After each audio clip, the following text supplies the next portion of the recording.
we had it ready to be released as another project. And we were trying to think of a name for the group. And the interesting thing is, when we used the word the Ukrainians, Ukraine didn't exist as an independent country. So when we put the album together, the Ukrainians, that was quite a radical, revolutionary thing to do. It's like saying, here are a people called the Ukrainians, we exist. And just as soon as we released the album, a few days later, Ukraine declared independence. So I think we did it. Yeah. I think we did it, definitely.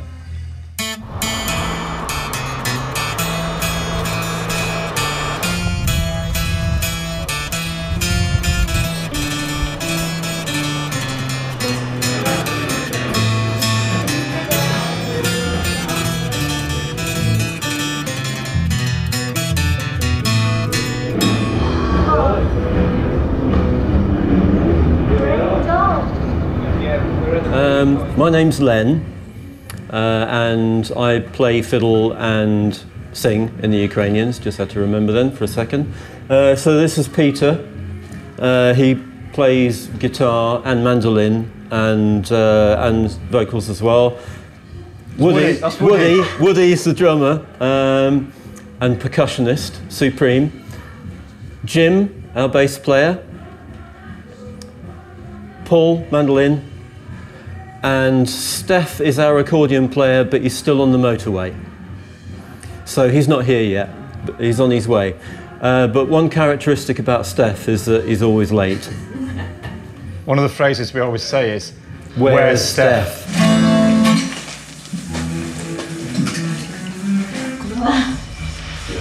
Do we know who we're going to talk about then? Okay. My father's Ukrainian, in a village called Havrilyak, near Kolomia, which is just north of Ivano-Frankivsk.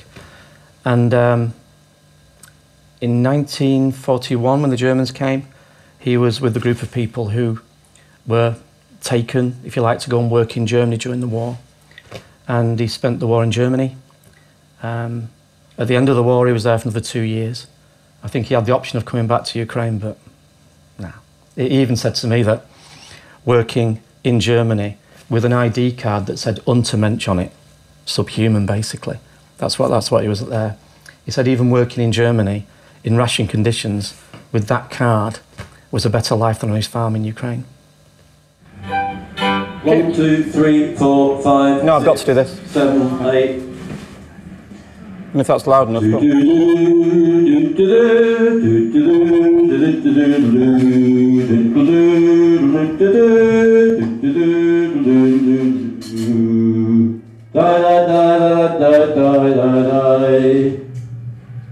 My background is English and Irish. At my secondary school, I got the option to learn Russian. I continued that at university at Leeds, and while I was there, I also studied Czech. So I had a background in 2 Slavonic languages.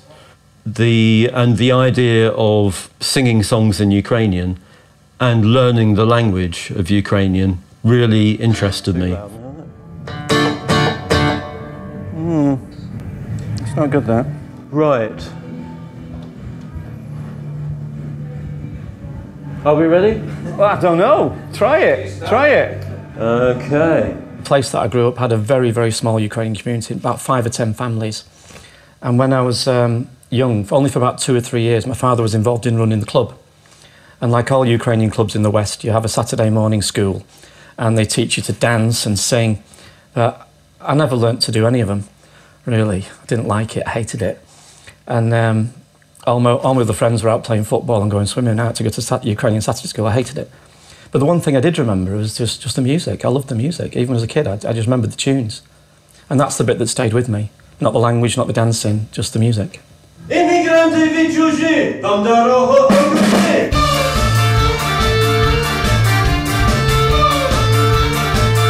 We don't try to be Ukrainian.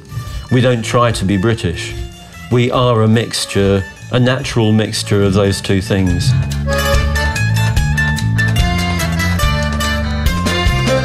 There were people playing rock music, but they were copying the West. And we couldn't really find any bands that would actually use Ukrainian roots music and rock together. Шукав я роботу, залишив свою сім'ю, а нічого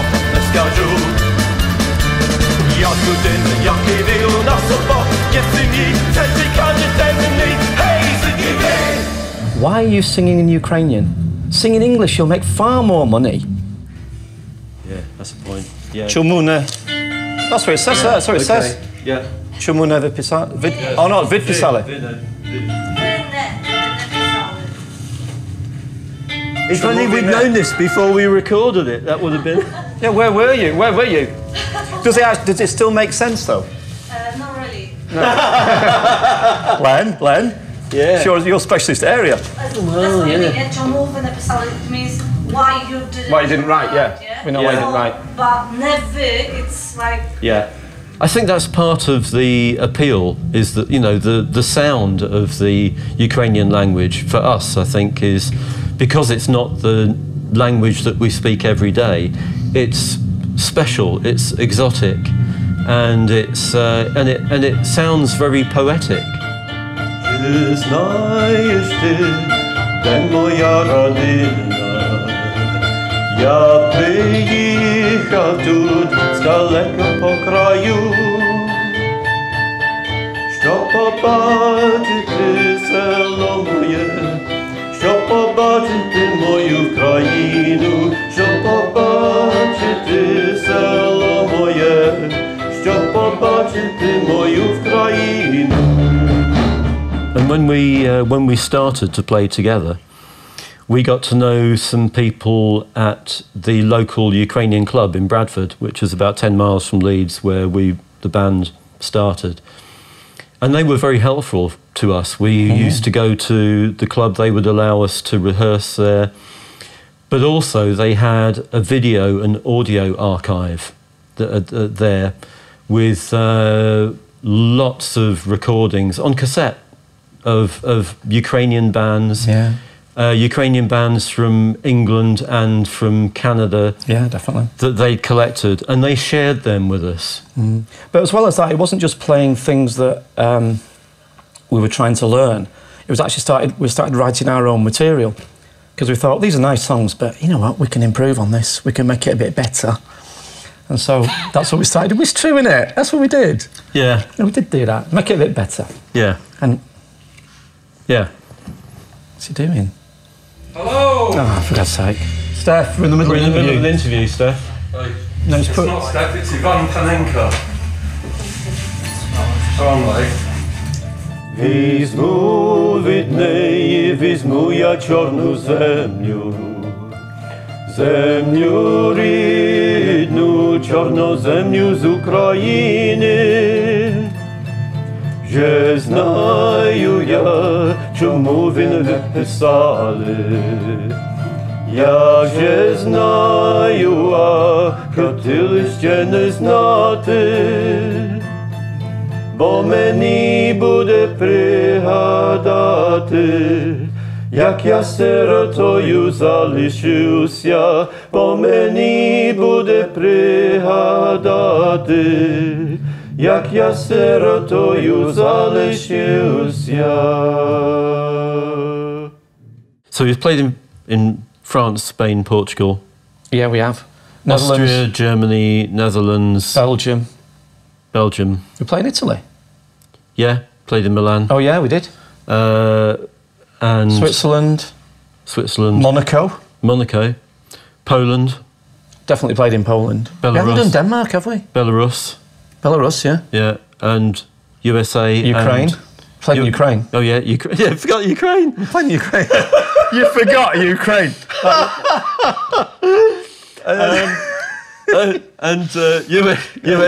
USA and Canada. Yeah. And I They think won't believe us now. I think we've made this up. yeah. Oh God. Ukraine, we're sorry. Very sorry.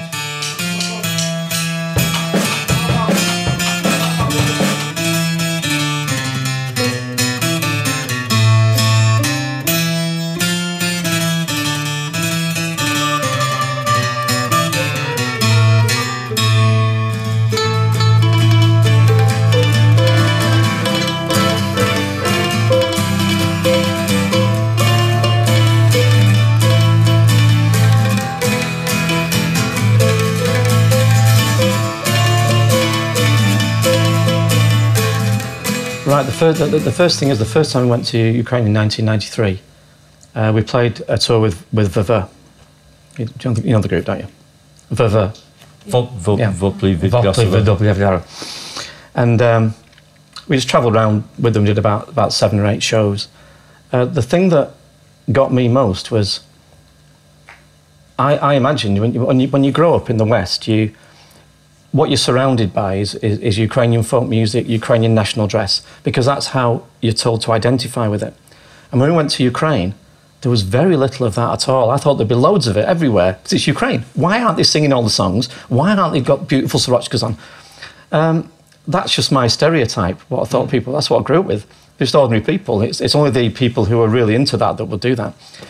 Yeah, and that's because the diaspora in Britain focuses on that. Preserved that culture. The culture when they came over in the 1940s or whatever. Well, in some cultures go back to the 1900s in North America. Yeah, first wave, second wave. Yeah. And they came over and they brought the culture and they wanted to keep it alive with their children. So the dances and the language was taught.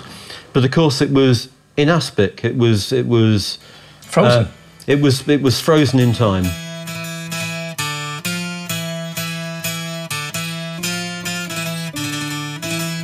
Yeah. Okay. Are we ready?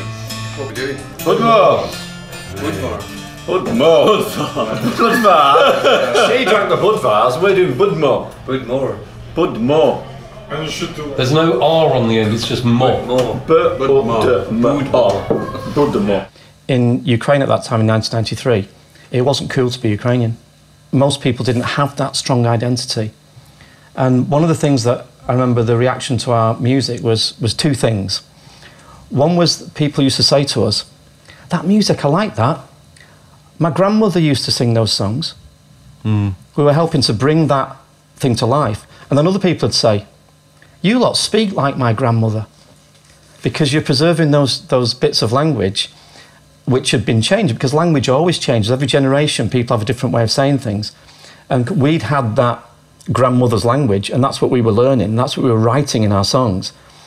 So those are the 2 things I remember most. So we were singing like a bunch of babas, is what you're saying, is it? Yeah. A bunch of old ladies. We were singing like a bunch of old ladies with electric guitars. That's a great image, that. Yeah. We should have thought of that. That's the next album cover. Next album, yeah. Next album cover. Yeah.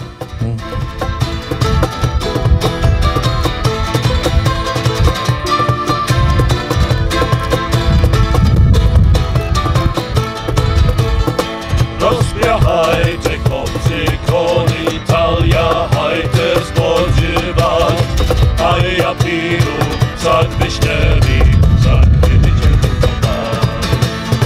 A ja piru, zak wyśniewi, zak wyjdzie do nas. What is Ukraine? Yeah, it's like an emotional, spiritual home for me. Even though I don't speak the language very well and I don't know all the music and all the culture, it's like a little place of comfort and appreciation and warmth and inspiration.